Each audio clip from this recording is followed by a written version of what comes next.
Milosť vám a pokoj od Boha nášho Otca i od nášho Pána Ježiša Krista. Bratia a sestry, slovo Božie, ktoré budeme čítať v tento slávnostný večer, nachádzame napísané v Evanjeliu podľa Lukáša, v 2. kapitole, od 1. až po 14. verš takto. V tých dňoch vyšiel rozkaz od cisára Augusta popísať celý svet. Tento prvý popis bol vtedy, keď sýrskym vladárom bol Kyrenejos. Išli preto všetci, aby sa dali zapísať, každý do svojho mesta. Vybral sa teda aj Jozef z Galilei, z mesta Nazareta do Júdska, do mesta Dávidovho, ktoré sa volá Betlehem, pretože bol z domu a z rodu Dávidovho. Aby sa dal zapísať so svojou snúbenicou Máriou, ktorá bola tehotná. Keď tam boli, naplnili sa dni, aby porodila. I porodila svojho prvorodeného syna, obvinula ho plienkami a uložila v jasliach, pretože nemali miesta v ubytovni. A boli v tom kraji pastieri, ktorí nocovali na poli a strážili si v noci stádo. A hľa anjel Pánov postavil sa vedľa nich a slava Pánova ich osvietila. I báli sa bázňou veľkou. Ale anjel im povedal, nebojte sa, veď zvestujem vám veľkú radosť, ktorá bude všetkému ľudu. Lebo narodil sa vám dnes v meste Dávidovom Spasiteľ, ktorý je Kristus Pán. A toto vám bude znamením. Nájdete nemluvňatko obvinuté plienkami ležať v jasliach. A hneď s anjelom zjavilo sa množstvo rytierstva nebeského, ktorí chválili Boha a volali sláva na výsostiach Bohu a na zemi pokoj ľuďom dobrej vôle. Blahoslavení sú tí, ktorí počúvajú Božie slovo a zachovajú ho vo svojich srdciach. Amen.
Náš nebeský Otče, chválime ťa za tento večer. Za tento nádherný večer, keď si pripomíname alebo oslavujeme narodeniny nášho Pána a Spasiteľa, Pána Ježiša Krista. Ďakujeme ti za tento čas a túžime potom, aby sme prenikli do hĺbky, aby sme sa dostali ku podstate, aby si otvoril naše oči, naše srdcia, aby sme rozumeli tomu, čo nám vlastne ty dávaš skrze ten vianočný dar svojho syna a nášho Pána. Odpusť nám, Pane, naše viny, naše hriechy, a požehnaj tento čas na našich srdciach. Amen.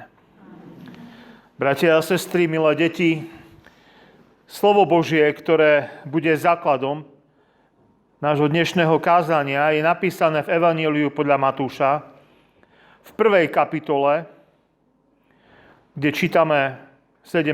verši toto.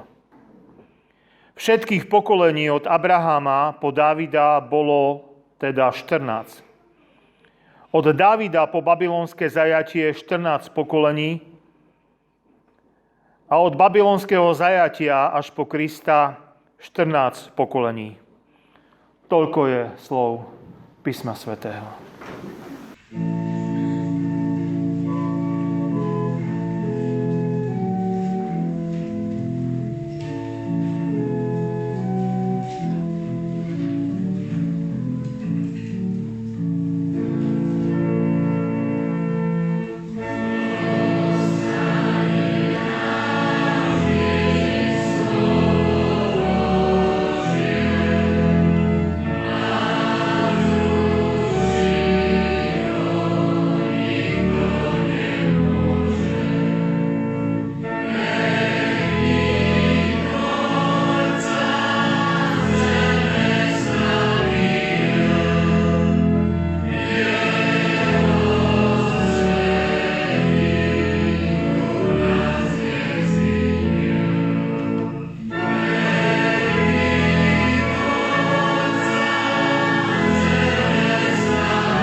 Bratia a sestry, dočkali sme sa štedrého večera.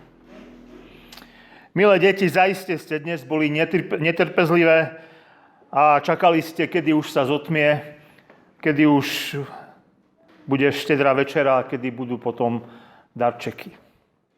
Je to naozaj požehnaný večer. Večer, na ktorý sa tešíme. Večer, keď si pripomíname, že sa narodil Pán Ježiš Kristus. Pozrime sa však na túto udalosť, na narodenie nášho Spasiteľa z pohľadu Božej prozreteľnosti. V nedeľu totiž, keď sme uzavreli advent, 4. adventnou nedeľou, sme hovorili o Božej prozreteľnosti v súvislosti s druhým príchodom Pána Ježiša Krista. Ale aj prvý príchod Pána Ježiša Krista, ktorý vlastne oslavujeme dnes, nás tiež môže naučiť veľa o Božej prozreteľnosti. Čo to však je Božia prozreteľnosť? Pripomeňme si tú myšlienku z nedele. Veríme, že starostlivosťou múdreho, večného, všemohúceho Boha všetko na nebi i na zemi a čo je vo všetkom stvorení sa udržuje a spravuje.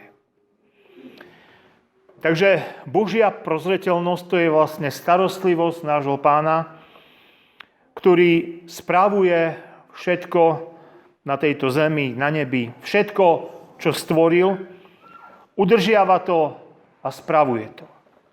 A toto je veľmi dôležité pochopiť a uvedomovať si, že niečo také ako Božia prozreteľnosť existuje.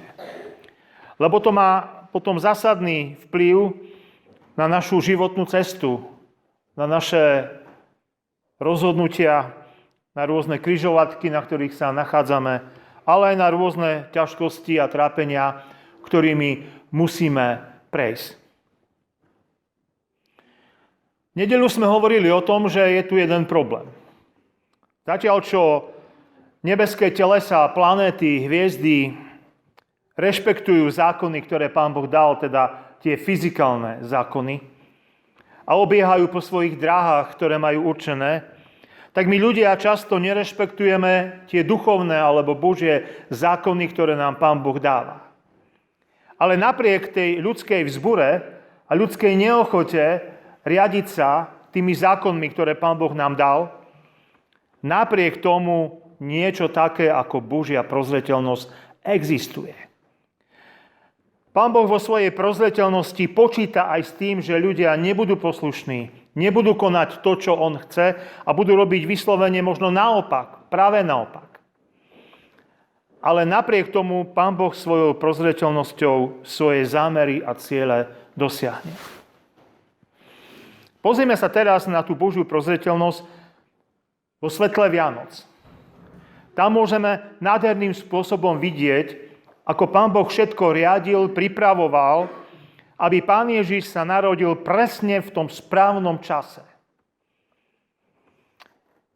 Tak ako my čakáme teraz na druhý príchod Pána Ježiša Krista, tak Izrael dlho čakal na jeho prvý príchod. Na začiatku sme čítali zoznam všetkých pokolení od Abrahama cez Dávida, babylonské zajatie až nakoniec po narodenie Pána Ježiša Krista. Je to 3x14 pokolení. Ale najmä tá posledná, tretia etapa od babylonského zajatia až po narodenie Pána Ježiša Krista, to bolo 14 pokolení. To nie je až taký dlhý čas. 14 pokolení si trochu už vieme predstaviť. Ak niekto má pravnúčatá, tak to je vlastne, pravnúčatá sú 4. pokolenie. A keď niekto, kto má pravnúčatá, si pamätá na svojich starých rodičov, tak už ten človek vlastne vo svojom živote zažil 6 pokolení.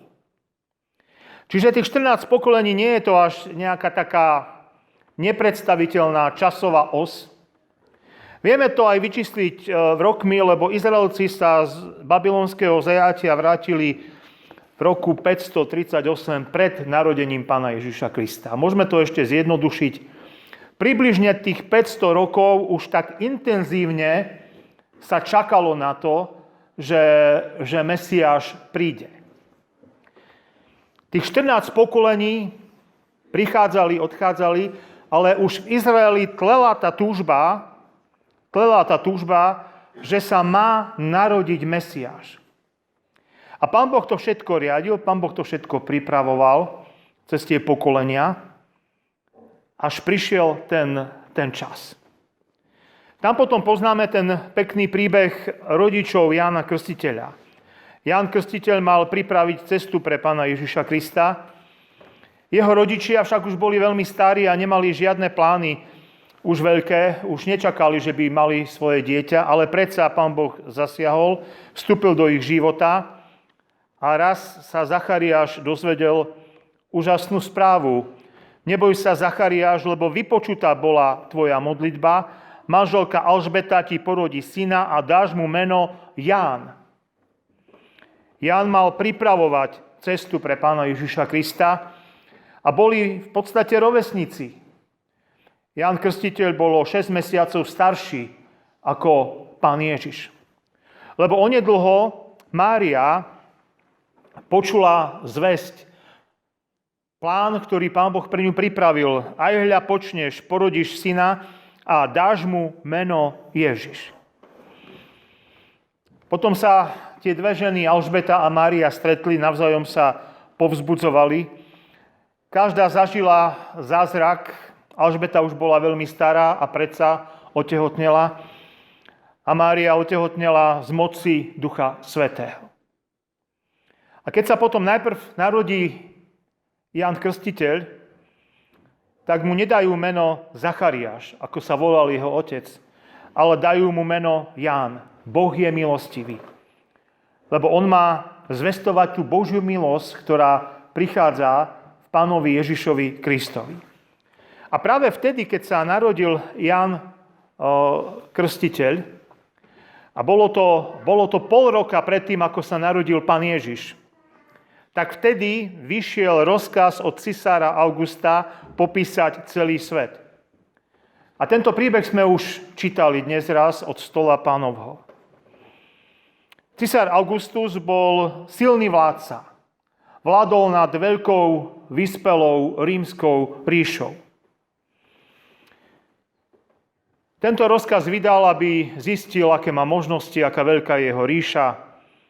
Ščítanie ľudu sa robí aj v dnešnej dobe každých 10 rokov, len je to už oveľa jednoduchšie. Naposledy to bolo dokonca už len cez online formulár. Ale vtedy to znamenalo ísť do svojho rodiska. Pre tých, ktorí vo svojom rodisku bývajú, to nie je až také náročné. Ale Jozef, ktorý žil v Nazarete, musel absolvovať náročnú cestu aj s Máriou, ktorá bola už v dosť pokročilom štádiu tehotenstva. A tak čítame to známe slovo, vybral sa teda Jozef z Galilei, z mesta Nazareta do Júdska, do mesta Davidovho, ktoré sa volá Betlehem, pretože bol z domu a z rodu Davidovho, aby sa dal zapísať so svojou snúbenicou Máriou, ktorá bola tehotná. Takže rozhodnutie panovníka, vladára, mocného muža. On ani netušil, že tým svojim rozhodnutím prispieva k tomu, že sa naplní Boží plán. Lebo Boží plán bol taký, že Mesiáš sa mal narodiť v Betleheme. Tak toto starý zákon prorokoval. A Pán Boh ten svoj plán, ten svoj zámer naplnil cez najmocnejšieho muža tých čas, tej doby. Ale ten muž pritom ani nevedel, že robí niečo, čím poslúži Božiemu zámeru. A to je práve tá Božia prozreteľnosť. Ako Pán Boh riadil všetko, aby sa Pán Ježiš narodil v pravý čas a aby sa narodil tam, kde sa narodiť mal. Teda, aby v tom pravom čase sa narodil v Betleheme. Z histórie vieme ešte jednu udalosť, kde spätne tiež môžeme vidieť tú Božiu prozreteľnosť. Nedávno bol sviatok Chanuka, kedy si Židia pripomenajú zasvetenie chrámu alebo očistenie chrámu. A to sa týka roku 164, predtým, ako sa narodil Pán Ježiš, kedy sa národ izraelský ubránil gréckemu tlaku. Helenská kultúra mala vtedy ambíciu Izrael kultúrne zničiť, aby jednoducho zabudli na svoje korene, aby zabudli na Hospodina. A toto bolo dôležité, aby Izrael prežil. A naozaj sa to podarilo. A keď Pán Ježiš prichádza na svet, tak Izrael je pomerne veľké kráľovstvo, skonsolidované. Nemá síce úplnú samostatnosť, ale nikto im nebráni riadiť sa Božím zákonom. A práve do tejto doby, do takej doby rozkvetu, rozvoja, kedy veľmi silne, ale zároveň túžba po Mesiášovi, práve vtedy Pán Ježiš prichádza na svet. Ale sledujme ďalej tú Božiu prozreteľnosť. Keďže pri ščítaní ľudu veľa ľudí prišlo do Betlehema, nebolo tam dostatok miesta. A tak Jozef, napriek tomu, že mal tehotnú manželku, tak nevedel nájsť nejaké primerané, vhodné, slušné ubytovanie. Až niekto sa nad nimi zľutoval a poskytol im maštaľ, kde sa teda Boží syn mohol narodiť. Dalo by sa aj o tom hovoriť a sú aj niekedy také kázne, ktoré zdôrazňujú to, že treba prijať Pána Ježiša Krista, že ho treba prijať a to priniesie veľké požehnanie. Alebo že ľudia zatvárajú svoje brány, svoje dvere svojich srdc pred Pánom Ježišom Kristom. Ale my teraz sledujeme tú líniu Božej prozreteľnosti. Práve to, že Pán Ježiš sa narodil v maštali, tak pastieri dostali jednoduché znamenie, že ako nájdu toho Mesiáša, ako nájdu toho narodeného Spasiteľa. Toto vám bude znamením, hovoria anjeli, nájdete nemluvniatko, obvinuté plienkami, ležať v jasliach. A tak im stačilo ísť a hľadať nejakú maštaľ, kde je rodina s malým dieťaťom.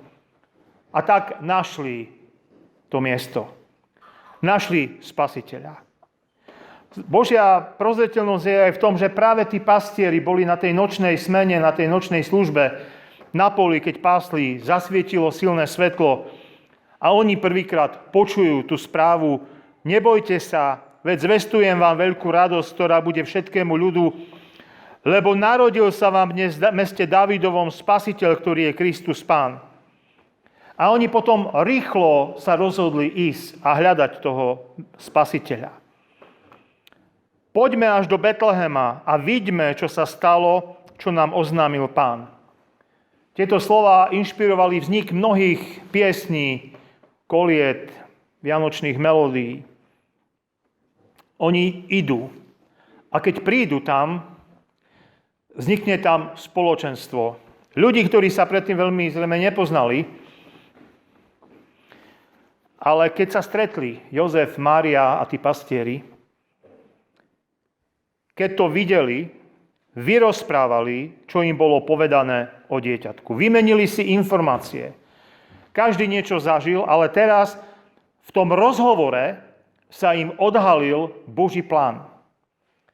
Pospájali si veci, aj tí pastieri niečo pochopili, aj Jozef a Mária niečo pochopili. A celý tento príbeh končí tak, že Mária si zachovala toto všetko a premýšľala o tom v srdci.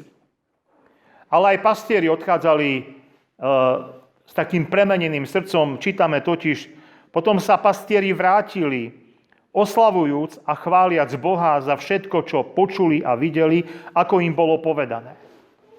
Nebolo vtedy veľa svedkov, keď sa Pán Ježiš narodil. Až tak veľa ľudí ho vtedy neprivítalo. Ale tí, čo ho privítali, tá malá skupina ho privítali naozaj srdečne. A tam sa naplnilo toto, čo bolo povedané: sláva na výsostiach Bohu a na zemi pokoj ľuďom dobrej vôle.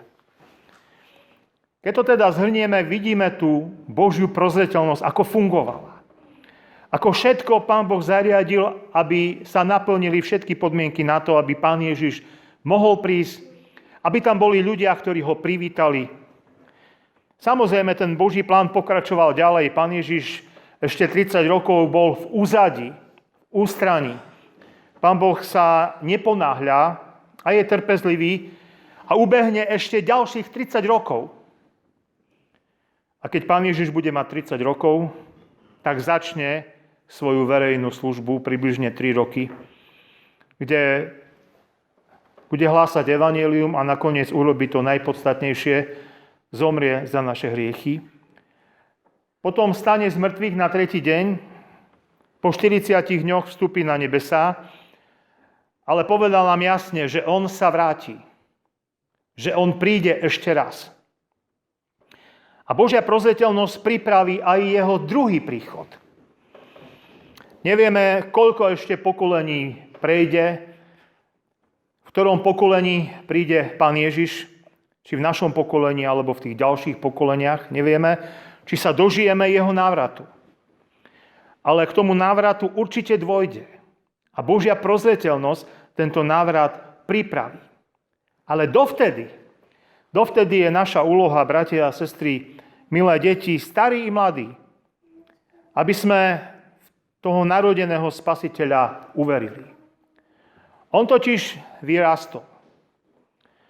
On nám potom zvestoval evanjelium. Zanechal nám skrze apoštolov nový zákon. Zoslal nám aj Ducha Svätého a je na tejto zemi aj jeho cirkev. Aby sme takto v spoločenstve mohli kráčať svojimi životmi vo viere, v láske, v pokoji a rozumejúc aj Božej prozreteľnosti. Že napriek tomu, že tento svet je častokrát neláskavý, zlý, nemôže prekaziť, zmarniť Božie plány, Božiu prozreteľnosť. Pán Boh svoj plán naplní. A je dôležité pre nás, aby sme tento plán rozpoznali. Aby sme hľadali nášho Boha a svoje životy, aby sme žili pre Neho, na Jeho česť a na Jeho chválu. Amen. Náš nebeský Otče, všemohúci Bože, skláňame sa pred Tvojou zvrchovanosťou, pred Tvojou prozreteľnosťou. Keď sme si mohli pripomenúť, Pane, Tvoj úžasný plán.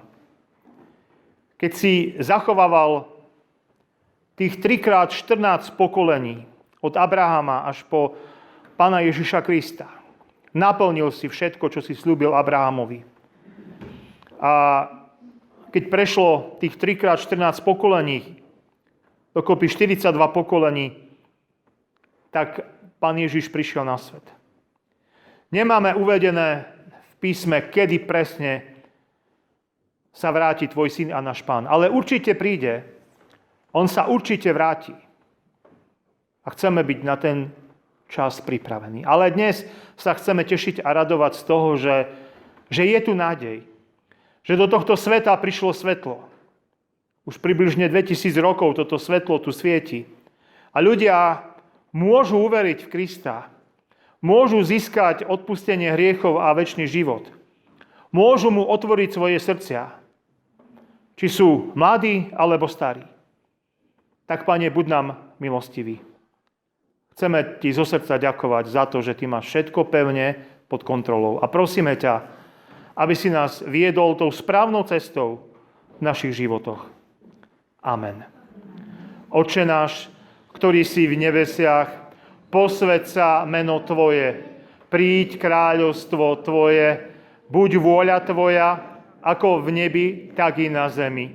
Chlieb náš každodenný daj nám dnes a odpusť nám viny naše, ako aj my odpúšťame vinníkom svojim.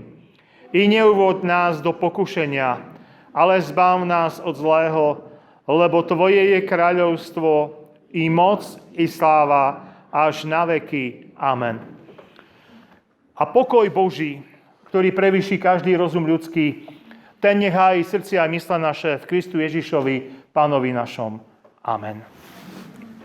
Dnes na štedrovečernej slávnosti vystúpia deti so svojím programom, so svojou teda piesňou, ktorú si pre nás pripravili.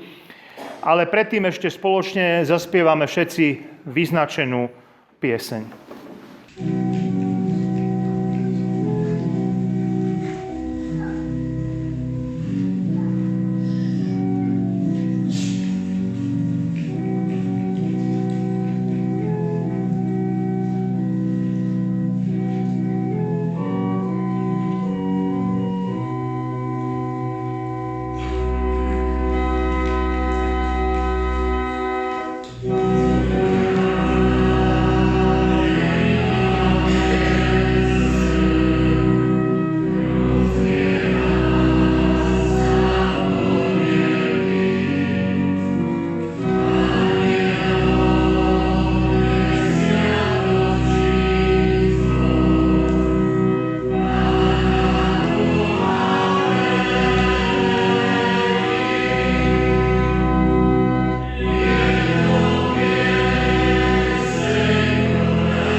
Takže, milé deti, chceme vám poďakovať za to, že ste si nacvičili túto pieseň a veľmi pekným spôsobom sme si mohli aj cez vaše slova, ktoré ste spievali, pripomenúť to, že Pán Boh nám dáva veľký dar v Pánovi Ježišovi Kristovi. No a teraz už všetci spoločne na záver tradične zaspievame možno takú najznámejšiu, najslavnejšiu vianočnú pieseň Tichá noc, svätá noc.